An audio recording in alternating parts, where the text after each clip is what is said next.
In Australia, you can buy a town the same way you buy a house. One man owns every single building in his. A coal company owns almost every house in another. Some of these towns cost less than a one-bedroom flat in Sydney, and one of them is on the market right now for $10 million. These are 20 Australian towns where you can buy the entire town. Number 20, Sandalton, South Australia. Sandalton sits on flat Mallee country east of the Mount Lofty Ranges, about 90 minutes from Adelaide, and 25 minutes from the Barossa Valley. It is not a suburb and it is not a farm. It is a 4-acre village, and it went on the market for $349,950. That is less than a studio apartment in Sydney. Google shows you a name on Halfway House Road and not much else. What it cannot show you is that the name comes with 2 churches. The original limestone Lutheran church went up in the 1890s, built by the sons of German migrants who broke this country in for wheat. It doubled as the school and as the place where the district's mail was sorted. When the population boomed, they built a bigger stone church in 1914 and a schoolhouse the same year. There is a pug and pine cottage that needs work.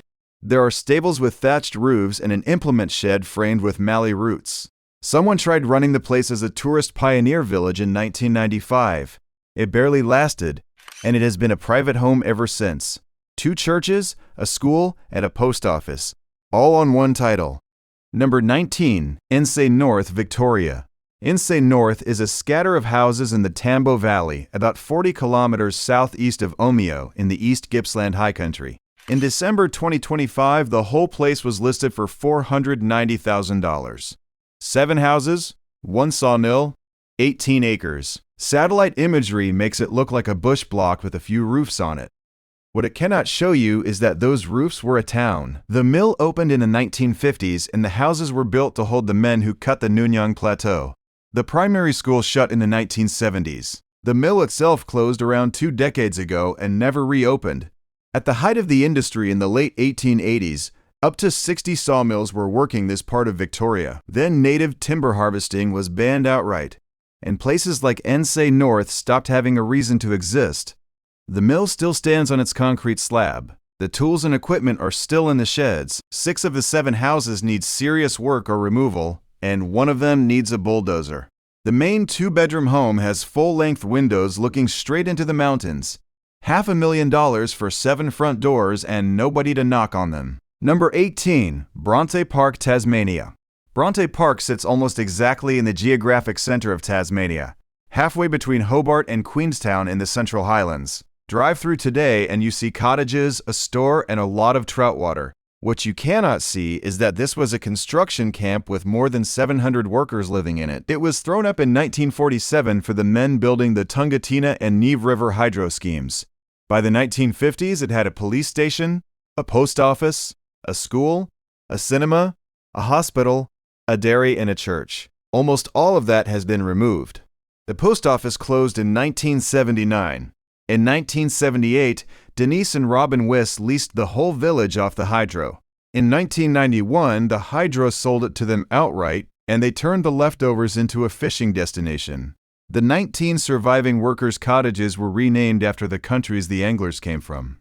Later, the entire freehold went to market again, this time under instruction from a liquidator. 14 motel suites, 20 cottages, a 52-bunk hostel, a caravan park with 40 powered sites. A town built to be temporary sold twice as a going concern. Number 17, Nyamapup, Western Australia. Nyamapup is 23 kilometers from Manjimup in the Kerry forests of the southwest, and Western Australia's own Heritage Office describes it as the only private town in the state. Not a private estate, a town. It was established in 1939 on 68 acres to house the workers of a timber mill. The mill is thought to have closed in 1979, and the district stopped producing timber altogether in 1989. 26 of the original buildings are still standing, including the school and the community hall. What makes Nyamapup strange is what happened next. Instead of being bulldozed or left to rot, the whole town was bought privately and refurbished. Some houses were strata titled and sold off to individuals, which means you can own a piece of a town rather than the whole thing. The rest became holiday accommodation. The town hall can be hired for dances. The entire town can be booked for a single event. The Wilgarup River runs straight through the middle of it. You can rent a whole town for a weekend, or buy a house in one and become a permanent resident of a place with no council of its own. Number 16. Tone River, Western Australia. About 42 kilometers southeast of Manjimup, roughly 390 kilometers south of Perth. There is a village that officially has three names: Lake Muir, Strachan, or simply part of Manjimup. When the state government put it up for sale, the agent pointed out that the confusion gave a buyer the rare chance to rename it. Construction started in 1949 around one of the timber mills that fed the forestry industry. When the mill went, the site was repurposed as a camp for school groups, sporting clubs, and community organizations.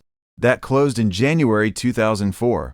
After that, it was leased to a private company and left almost completely alone, maintained but unused. Then the Western Australian government listed the lot through expressions of interest. It changed hands for $615,000 in April 2017 and was back on the market within a few years. Two of the cottages are privately owned and were carved out of the sale. There is a catch that matters. The site is zoned for tourism enterprise, so only a caretaker is legally allowed to live there permanently. You can buy the town. You just cannot move into it. A whole village, cheaper than a house in Perth, and you are not allowed to call it home. Number 15. Donnelly River Village, Western Australia. Donnelly River is 294 kilometers from Perth, deep in the Kerry Forest in the Shire of Nannup. On paper, the population is about 5. On a school holiday weekend, it is hundreds. The village was built in the 1950s by Bunnings Brothers, long before Bunnings met a warehouse and a sausage sizzle. They put up 35 workers' cottages, a boarding house, and a club, all looking down on a steam-driven mill.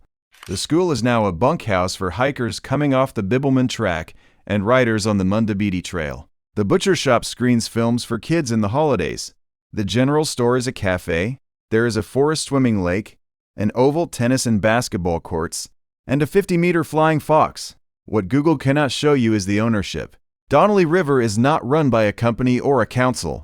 It is owned collectively by a large group of people and their families, so cottages come up for sale individually, and you buy into a town rather than a street. Emus and kangaroos wander between the houses like they hold the deeds. A mill town that survived by becoming a holiday, one cottage at a time. Number 14. Kingunya, South Australia.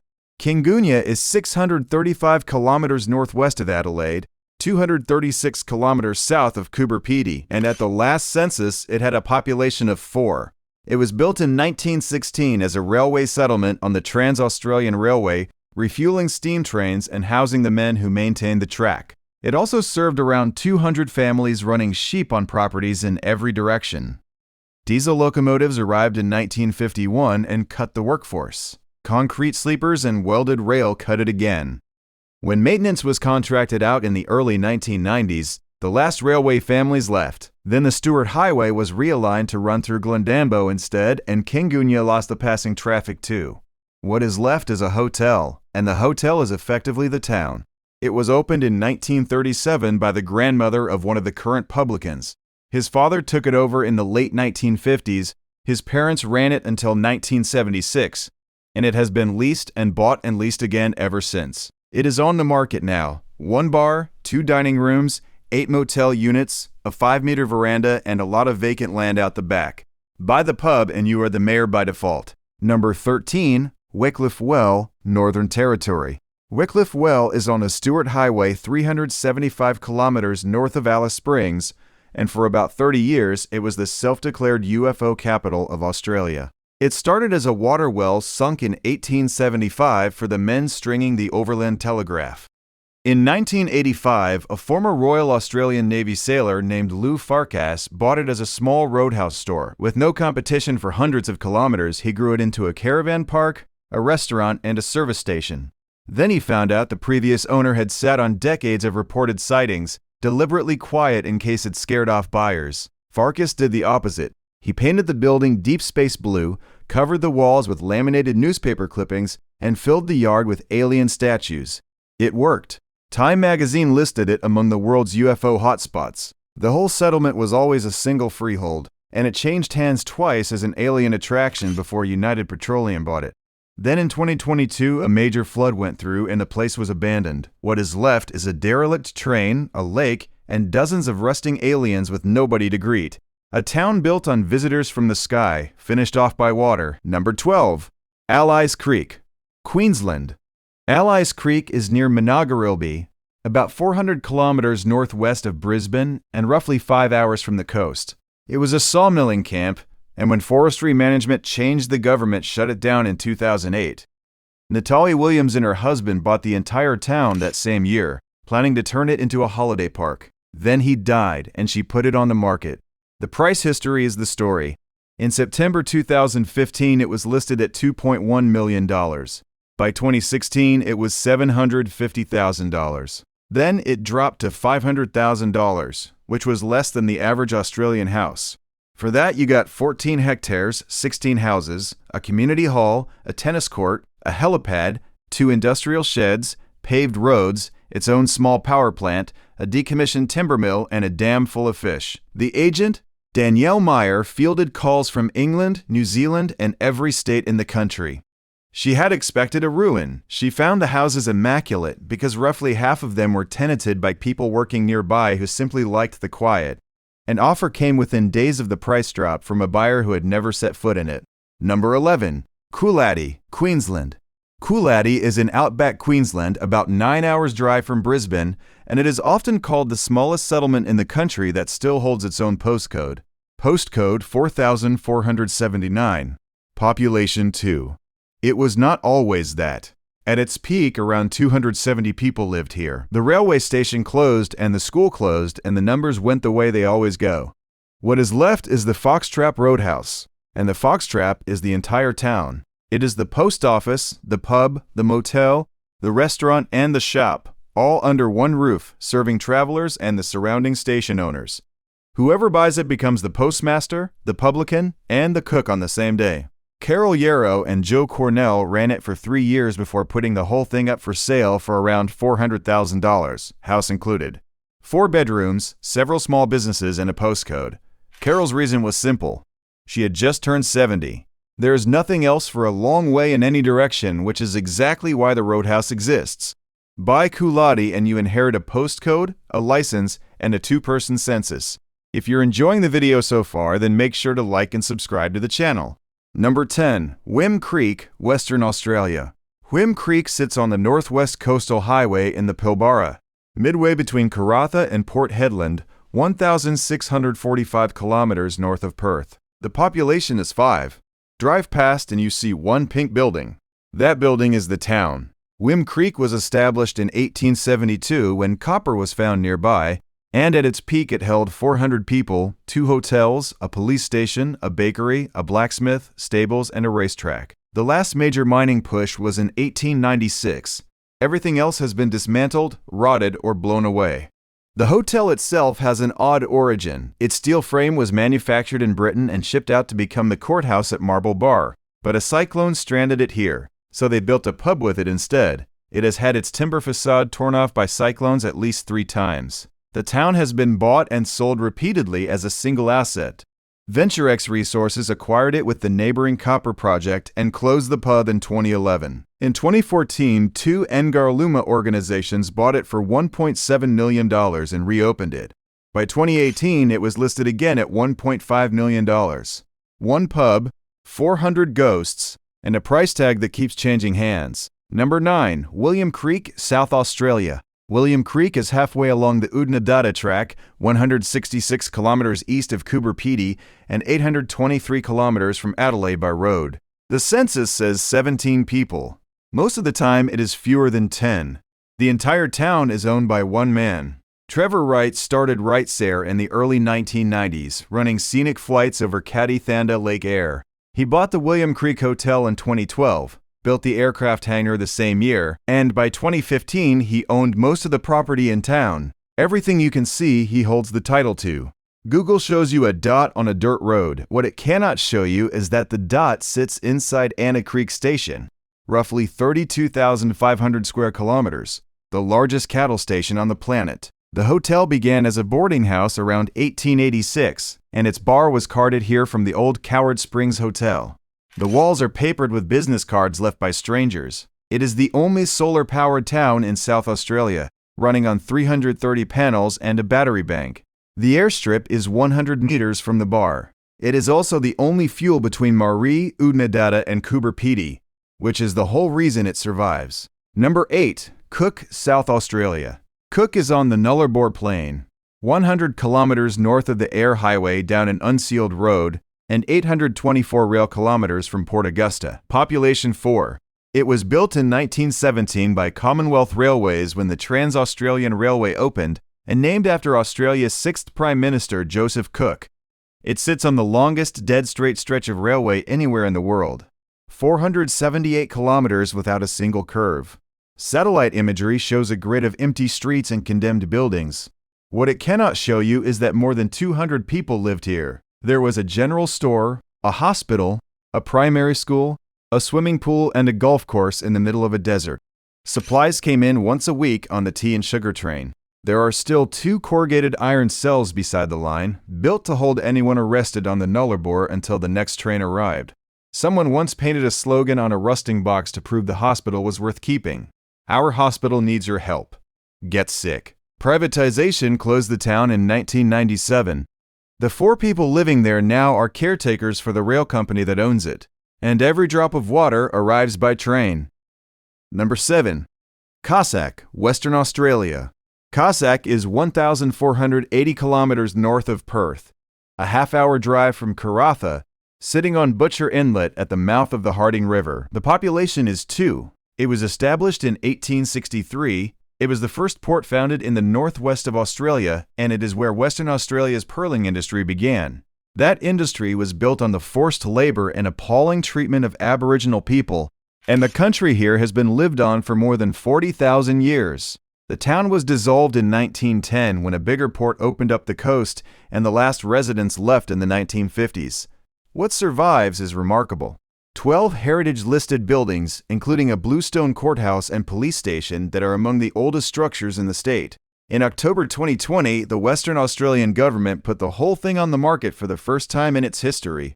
22 hectares, all 12 buildings, plus Jarman Island and its lighthouse. Buyers could register interest in freehold or leasehold. The stated aim was not money. It was to bring the town back to life. Getting there is easy. Being allowed to change anything is not, because every stone of it is protected. Number 6. Tarraleah, Tasmania. Tarraleah is in Tasmania's Central Highlands, and it is the most expensive town on this list. It was built in the 1920s and 1930s to house the workforce of the state hydro scheme, and at its peak, nearly 2,000 people lived here. Then the power stations were automated, the workers left, and by the 1980s the place was falling apart. What Google shows you is a neat grid of Art Deco cottages in the middle of nowhere. What it cannot show you is that all of it is one property. The Tarraleah estate covers 147 hectares across 6 titles. It includes restaurants, cafes, function spaces, 4 separate types of accommodation, a church, a caravan park, and a lake stocked with trout.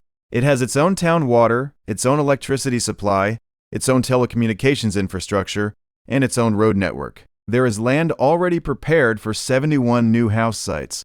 It was marketed at around $11 million, then relisted seeking expressions of interest above $12 million. The pitch was blunt. Turn it into a tourist resort, a new township, or a residential estate.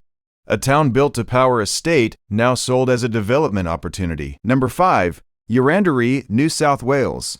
Yurandaree is a silver mining ghost town near Canangra Boyd National Park, and before the First World War, more than 2,000 people lived there. Between 1900 and 1912, the mines produced 5,381,000 ounces of silver, 9,951 ounces of gold, and over 12,000 tons of lead. Then the war took the miners. In 1919, the town was dragged into an 18-month strike that had nothing to do with Yurandaree at all, because the union was tied to Broken Hill. Mining collapsed in 1927. In 1947, a man named Aubin Rene Louet bought the entire town. He sold the pub license to Les Hooker, of L.J. Hooker, who promptly moved it to a hotel in Sydney's west. In 1956, Louet sold the town to his daughter Valerie.